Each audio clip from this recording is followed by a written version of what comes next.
नमस्कार बच्चों, आज दिनांक 17 अप्रैल 2020, कक्षा 8वीं, विषय है हमारा हिंदी, जिसके अंतर्गत उप विषय आज हमने लिया है कविता ध्वनि। अब ये अभी ना होगा मेरा अंत, अभी अभी ही तो आया है मेरे वन में मृदुल वसंत, अभी ना होगा मेरा अंत। ये जो कविता है ये किसने लिखी है, इसके कवि कौन है? सूर्यकांत त्रिपाठी निराला। जो निराला हैं ये इनका उपनाम है। ये छायावादी कवि हैं। छायावादी कवि अर्थात हिंदी साहित्य का जो आधुनिक काल है उसके अंतर्गत बहुत सारी काव्य धाराएं चली। उसमें एक धारा थी छायावाद। छायावाद में 4 स्तंभ हैं इसके, अर्थात इसमें प्रमुख 4 कवि हैं, जिसमें से सूर्यकांत त्रिपाठी निराला एक हैं। अन्य कवि 3 और हैं, सुमित्रानंदन पंत, महादेवी वर्मा और जयशंकर प्रसाद। अब इन चारों कवियों ने छायावाद के अंतर्गत प्रकृति चित्रण किया। ये जो कविता है ध्वनि, यह भी मुख्यतः प्रकृति का वर्णन कर रही है और प्रकृति के माध्यम से कवि ने क्या समझाना चाहा है कि जिस प्रकार प्रकृति का शाश्वत नियम है आगे बढ़ना, उसी प्रकार मनुष्य को भी सदैव आगे बढ़ना चाहिए और जीवन में आने वाली जो भी कठिनाइयां हैं, जो भी मुश्किलें हैं, उसे दूर हटाना चाहिए। अपने जीवन में आए हुए आलस्य को हमें क्या करना है? दूर भगाकर उत्साह और नया जोश भरकर आगे बढ़ना है। अब देखो, नए जोश के साथ जो आगे बढ़ना है, तो अब ये कविता जो है, शीर्षक इसका क्या है? ध्वनि। अब ध्वनि क्या है? अर्थात एक आवाज़। अब ये आवाज़ किसकी है?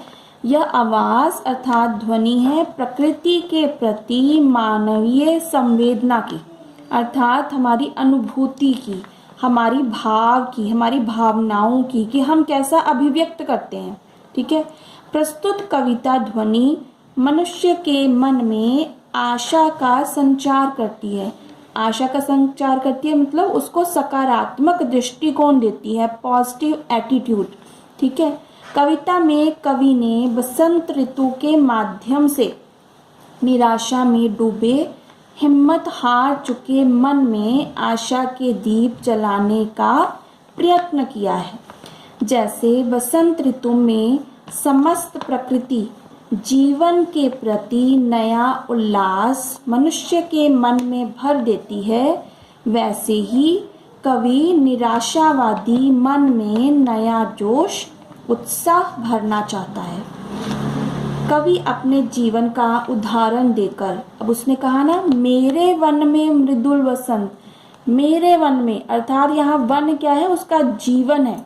क्या कहते हैं कवि? कवि अपने जीवन का उदाहरण देकर मनुष्य को आशामयी, विकासशील व नव निर्माण की ओर उन्मुख करना चाहता है, अर्थात जीवन की राह पर आशा का दामन पकड़कर आगे बढ़ने को प्रेरित करना चाहता है।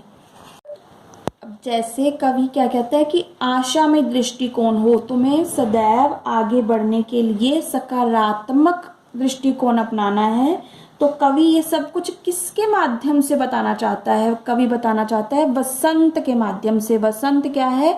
बसंत का मौसम। अब बसंत के मौसम में क्या होता है? जब बसंत ऋतु आती है तो उसके पहले क्या है? शरद ऋतु है, सर्दियां हैं। तो सर्दियों में मनुष्य जो है हर काम धीरे धीरे, सर्दी लगती है, ठीक है, तो आराम से बैठ के हर काम में थोड़ी देरी हो जाती है।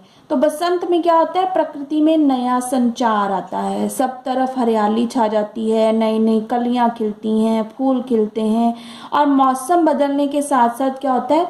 मनुष्य जो है उसके कार्य करने की जो गति है वो तीव्र होती है। उसका मन जो है प्रकृति को देखकर मोहित हो जाता है उसके तरफ, प्रकृति की तरफ, और प्रकृति जो है उसे नया उत्साह देती है, नई उत्तेजना देती है कार्य करने की। इसलिए कवि ने कहा है कि ये जीवन में किसका आगमन हुआ है? बसंत का। अब यहाँ बसंत क्या है? यहाँ जो वसंत है वह वसंत क्या है? यहाँ वसंत युवा अवस्था है। युवा अवस्था, जिस प्रकार जीवन के पड़ाव में यौवन आता है, ठीक है, जीवन में जब यौवन आता है तो मनुष्य के मन में नई नई उमंगे, नया कुछ करने की एक नई राह सूझती है, जोश उत्पन्न होता है। तो ये सब कुछ सबसे ज्यादा किस अवस्था में मनुष्य करता है? यौवन में।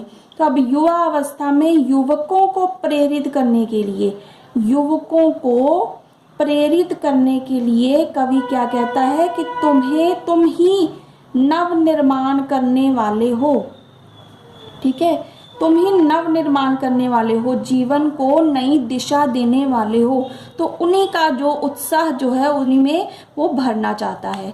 अब अभी न होगा मेरा अंत, अभी अभी तो आया है मेरे वन में मृदुल वसंत, अभी ना होगा मेरा अंत। अर्थात कवि क्या कहता है कि मेरा जो अंत है वो अभी इतनी जल्दी नहीं हो सकता। क्यों नहीं हो सकता?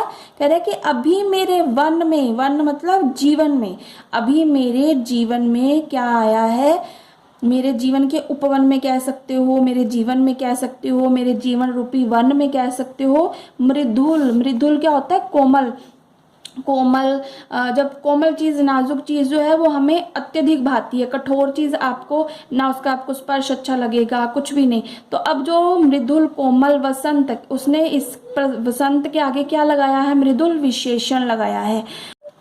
अब मृदुल वसंत के माध्यम से कवि क्या स्पष्ट करना चाहता है कि जिस प्रकार वसंत ऋतु के शुभागमन पर प्रकृति में सब तरफ हरियाली छा जाती है, नया उत्साह भर जाता है, नया जोश आ जाता है, उसी प्रकार वसंत ऋतु को कवि ने क्या किया है? युवा अवस्था के रूप में उसका प्रतीकात्मक रूप लिया। उसने प्रतीकात्मक रूप लेके उसने उसको क्या लगता है? कवि की कल्पना है कि वसंत ऋतु क्या है? युवा अवस्था है। जिस प्रकार वसंत प्रकृति में ऋतुओं में उसका ऋतुराज कहा जाता है, उसी प्रकार जो युवा अवस्था है, इस अवस्था में मनुष्य के मन में सबसे ज्यादा उत्साह, जोश, उत्तेजना, चेतनता और उच्च आकांक्षा भरी होती है। उच्च प्लस आकांक्षा, संधि होके उच्च आकांक्षा अर्थात ऊंचा उठने की भावना। तो युवकों को प्रेरित कर रहा है इस वसंत ऋतु के माध्यम से। तो कवि क्या कहता है? मेरा अंत नहीं होगा। तो क्या है, क्यों नहीं होगा? क्योंकि अभी अभी उसके जीवन में युवा अवस्था आई है, जिसके कारण वो उत्साह और जोश से भरा हुआ है। आगे वो कहता है, हरे हरे पात, डालियां, कलियां, कोमल गात, मैं ही अपना स्वपन मृदुल कर, फेरूंगा निद्रित कलियों पर, जगा एक प्रत्यूष मनोहर। अब इसके अर्थ कर लें। पात पत्ते, गात गात शरीर, स्वप्न सपना, कर हाथ, फेरूंगा छू लूंगा, स्पर्श करूंगा, निद्रित सोई हुई, सोया हुआ कुछ भी लिख सकते हो, जगा सोए हुए को उठाना, जगाना उसको, प्रत्यूष प्रातः सवेरा, मनोहर मन को मोहने वाला, मन को हरने वाला, मन को लुभाने वाला। अब इसमें क्या स्पष्ट करना चाहता है? हरे हरे पात, जिस प्रकार वसंत ऋतु में क्या होता है? वसंत ऋतु में क्या है? हरे हरे पत्ते उग जाते हैं, डालियों पर नई नई कलियां खिलती हैं, और वो कलियां कैसी होती हैं? उसका गात, तो कलियों का शरीर कैसा है? कोमल होती हैं कलियां। हाथ लगाते हैं जब आप उसको, तो उसका स्पर्श कैसा होता है? कोमल होता है। ठीक है, अब कलियां जो है वो खिली हैं। क्या कहना चाहता है? अब बसंत में उसने किसके माध्यम से, उसने युवा अवस्था का चित्रण कर रहा है। इस बात को हमेशा ध्यान में रखना इस कविता को करते हुए कि कवि ने वसंत ऋतु का वर्णन कर रहा है, और वसंत किसको कहा उसने? युवा अवस्था को। अब नई नई कलियां कौन सी हैं? कलियां कौन सी हैं यहाँ पर? कलियां हैं युवा।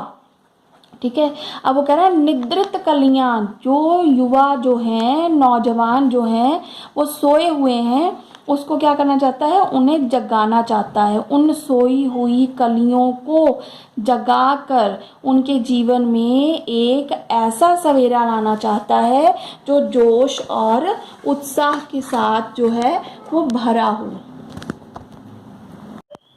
अब जो कोमल शरीर वाले जो युवा हैं, ठीक है, उनको स्वप्न से जगाना चाहता है। वो स्वप्न में खोए हुए हैं तो उनको जगाना चाहता है। और नींद तथा आलस्य में पड़े हुए जो युवा हैं, जो नौजवान पीढ़ी है भारत की, देश की, उसको क्या करना चाहता है, कर्तव्य पथ पर चलने के लिए।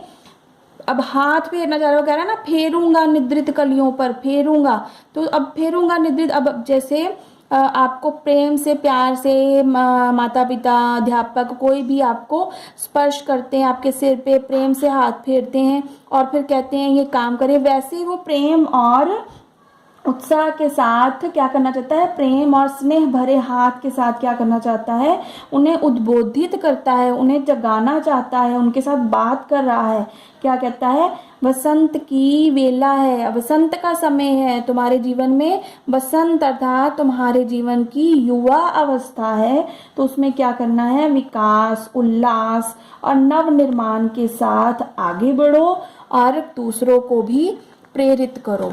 अब पुष्प पुष्प से तंद्रालस लालसा खींच लूंगा मैं, अपने नव जीवन का अमृत सहर्ष सींच दूंगा मैं, द्वार दिखा दूंगा फिर उनको, है मेरे वे जहां अनंत, अभी ना होगा मेरा अंत। शब्द अर्थ देख लें। तंद्रालस क्या है, नींद की खुमारी। अब नींद की खुमारी क्या होती है, जब नींद खुलने के बाद भी आलस छाया रहता है ना, बिस्तर से हम लोग उठते ही नहीं, थोड़ी देर और, थोड़ी देर और, मम्मी आवाज देती है थोड़ी देर और, तो वो है तंद्रालस। तंद्रा प्लस आलस। नव मतलब नया, अमृत मतलब सुधा, अमय भी कह सकते हो, अनंत जिसका अंत कभी ना हो। अब कवि यहाँ क्या कहना चाहता है, पुष्प पुष्प से। अब जो कलियां हैं, जो ये कलियां थी वो बड़ी होंगी तो क्या बनेंगी, पुष्प बनेंगी। पुष्प क्या है, फूल, ठीक है। क्या कहता है इस काव्यांश में, उसने क्या कहा, जो पुष्प को युवा पीढ़ी को क्या करना चाहता है, प्रतीक रूप में उसने लिया है। क्या कहता है कि जो रात्रि की निद्रा है, जो तुम सोए हुए हो, तुम्हें आलस्य तुम्हारे जीवन में छाया हुआ है, उसको कह रहा है उससे बचो, उसको त्याग दो। और रात्रि की निद्रा के बाद जो तंद्रा का जो आलस है, उसको क्या करो, उसको तुम्हें खुद ही भगाना पड़ेगा, ठीक है। कवि हर पुष्प से क्या कहना चाहता है कि आलस्य जो अब खुद भी प्रेरित करा और कह रहा है कि मैं सबके अंदर से क्या कर लूंगा, आलस्य को खींच लूंगा। और खींच के क्या करूंगा, स्वयं कर्तव्यनिष्ठ बनकर, क्या करेगा, स्वयं कर्तव्यनिष्ठ बनकर क्या करूंगा, द्वार दिखा दूंगा फिर उनको, एक नया द्वार दिखाऊंगा, मार्गदर्शन करूंगा और इस पीढ़ी में अमृत का संचार करूंगा। जीवन में अमृत, अपने जीवन से स्वयं कवि क्या कहता है कि मैं उनके लिए उदाहरण बन के क्या करूंगा, उनमें नया अमृत, अमृत मतलब अमृत क्या होता है कि जीवन में नए प्राण फूंकूंगा कि वह अपने जीवन के कर्तव्य को, अपने जीवन के लक्ष्य को निर्धारित करें। अब कवि क्या है, सारी कविता के माध्यम से जो हमारी युवा पीढ़ी है उसको क्या करना चाहता है, महानता का, दिव्यता का मार्ग दिखाना चाहता है। कवि बसंत के इस संदेश को जन जन तक पहुंचाना चाहता है कि आशा और विकास ही जीवन का उद्देश्य होना चाहिए। कवि स्वयं आशावादी है, इसलिए ही वो अपने जीवन के अंत की कामना नहीं कर सकता, ठीक है। इसीलिए वो कहता है कि अभी मेरे जीवन का अंत नहीं है। और यही वो युवा पीढ़ी को कहता है कि कभी भी जीवन में हताश और निराश होकर नहीं बैठना है, सदैव आगे बढ़ते रहना है और अपने जीवन लक्ष्य पर, अपने जीवन के लक्ष्य को प्राप्त करने का जो पथ है उसमें आती हुई रुकावटों को दूर हटाकर, आलस्य का त्याग कर कर सदैव जोश और उत्साह के साथ आगे बढ़ना है, ठीक है। ये थी इस कविता की व्याख्या। आपको व्याख्या जो है वो प्रश्न पत्र में आएगी नहीं, लेकिन आप इस व्याख्या के माध्यम से ही जो प्रश्न है पार्श्व भाग में जो पीछे कविता के दिए गए हैं उनको करेंगे, और भी आ सकते हैं इंटरनल जिसको कहते हो आप, कोई भी प्रश्न बनाकर आ सकता है, तो उसको भी आप, अगर आपने ये व्याख्या अच्छी से की होगी तो ही आप किसी भी प्रश्न का जो उत्तर है वो दे सकते हैं। अब ये जो दिया है पद्यांश, आपको पद्यांश पर आधारित प्रश्न भी आते हैं, तो अब आपको ये पद्यांश आ जाए मान लीजिए, तो आपको इनमें से किसी भी शब्द का अर्थ पूछ सकते हैं। आपको अर्थ पता होगा तो ही लिखोगे। आपको पूछ सकते हैं कि इस पंक्ति का अर्थ क्या है, तो आपको ये व्याख्या आपने की होगी तो आपको पता चलेगा। तो इसलिए व्याख्या की आवश्यकता है, अन्यथा आपको व्याख्या अपनी कॉपी पर लिखनी नहीं है। ठीक है, आप समझने के लिए अपनी रफ कॉपी पर कहीं भी लिख सकते हो। अब इसके बाद, व्याख्या के बाद, आज का आपका गृह कार्य क्या रहेगा? कठिन शब्द और शब्दार्थ दोनों आपने कॉपीज पे अपनी जो उत्तर पुस्तिकाएं हैं उस पे आपने लिखना है। अब शब्दार्थ जो हैं आपकी कविता के पीछे दिए हुए हैं, और उसके अतिरिक्त मैंने बहुत सारे शब्दार्थ जो हैं वो यहाँ लिखे हैं, आप यहाँ से भी कर सकते हो। तो इसी के साथ आज की कक्षा जो है वो आपका समाप्त होती है।